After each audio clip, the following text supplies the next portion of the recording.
Giant मिट्टी के घड़े और मैजिकल झुनझुने।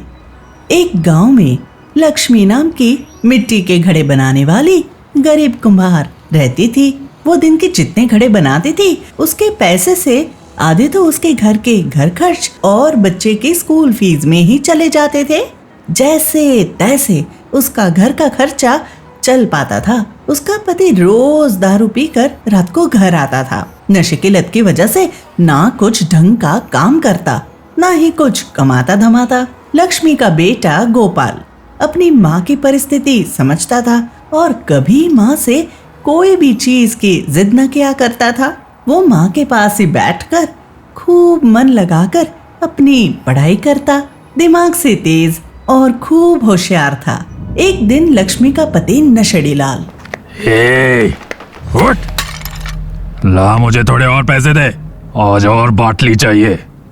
लाती है कि दूं एक? ये कहते ही उसने उससे उस दिन की कमाई के पैसे छीन लिए।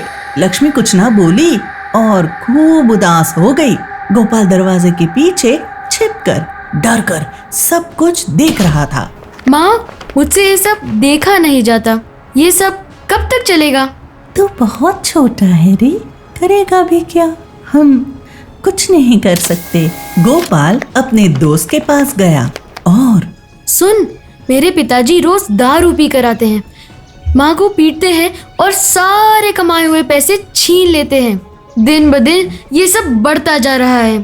तुम्हें ही मेरी कुछ मदद करनी होगी। यार गोपाल, बात तो मैं समझ रहा हूँ, लेकिन हम सब तो बहुत छोटे हैं, क्या करेंगे? पर तू फिक्र ना कर, कुछ ना कुछ तो करते हैं। अरे करे तो भी क्या? एक आइडिया है, सुन।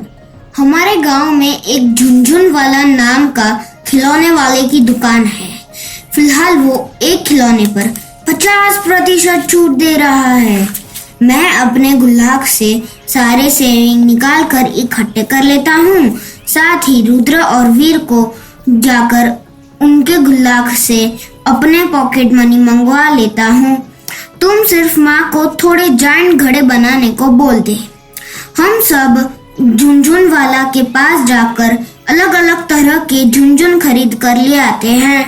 और फिर बाकी का प्लान उसने गोपाल के कान में फुसफुसाकर बता दिया। दूसरे दिन सारे बच्चे इकट्ठा होकर झुनझुन वाला की दुकान से अलग अलग तरह के झुनझुने लेकर आ गए। घर जाकर अपने प्लान की तैयारी कर सब सो गए। दूसरे दिन इधर घर पर लक्ष्मी ने कुछ जायंट घड़े खूब मेहनत लगाकर बनाए। लक्ष्मी रोज की तरह अपना काम निपटाकर पूरे दिन की कमाई से एक छोटे से गुल्लक में रखे और आखिरी मिट्टी का घड़ा तैयार किया। वो उसे सुखाने को रखने जा ही रही थी कि अचानक जोर जोर से दरवाजा खटकाकर नशेड़ी लाल दारू की बोतल हाथ में लिए पहुंच गया। बोतल फेंककर डराकर नशेड़ी लाल बोला, उठ, ला मुझे थोड़े और पैसे दे, आज और बाटली चाहिए।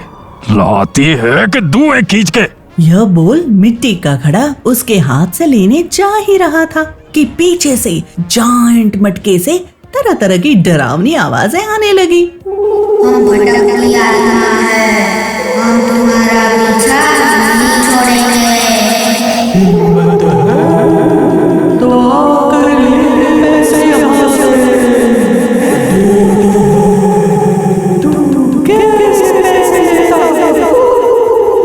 इसी के साथ सारे झुनझुने की घड़े की अंदर से अजीब अजीब आवाजें आने लगी। नशेड़ी लाल ये सब सुन डर गया और वही के वही बोतल और घड़ा छोड़ भाग गया। घड़े के अंदर से बच्चे बाहर आकर लक्ष्मी से लिपट गए। लक्ष्मी ये देख आश्चर्य में पड़ गई। वो और गोपाल सब बहुत खुश हुए। कुछ दिन बाद नशेड़ी लाल, जरूर कुछ न कुछ गड़बड़ है। दूसरे दिन ही वो पैसे लेने गया कि उसने घड़ी को पकड़ के खींच लिया। अंदर से छोटा रुद्र बाहर निकला। तो ये मामला है। बस ये बोलकर सारे बच्चे डर के भाग गए और उसने लक्ष्मी के सारे पैसे हड़प लिए। फिर वही सिलसिला शुरू हो गया। दूसरे दिन गोपाल उसके दोस्तों के साथ अब क्या करें, ये तो फिर मुसीबत शुरू हो गई। राजू कान में फुसफुसाते हुए। एक आइडिया है, सुन। गोपाल आंखें मटकाते हुए खुश होकर घर चला गया। उस रात फिर से नशेड़ी लाल दारू पीकर पैसे लेने आया। तो इस बार जैसे ही वो पैसे छीनने गया कि मटके के अंदर छिपे हुए गांव के मुखिया, सरपंची और पंचायत के मुख्य पंच सदस्य सब बाहर निकले। उन सब ने मिलकर नशेड़ी लाल को खूब पीटा और घर से निकाल बाहर किया। कुछ अरसे बाद नशेड़ी लाल को अपने किए पर बहुत पछतावा हुआ और वह मुखिया जी के पास आया और बोला, मैं बहुत शर्मिंदा हूँ। आइंदा मैं उनको कभी तंग नहीं करूँगा। तो मुखिया जी ने उसे चाय वाला स्टॉल बना कर दिया, जहाँ वो चाय बनाने लगा। खूब मेहनत और लगन से अब वो अच्छा कमाने भी लगा था।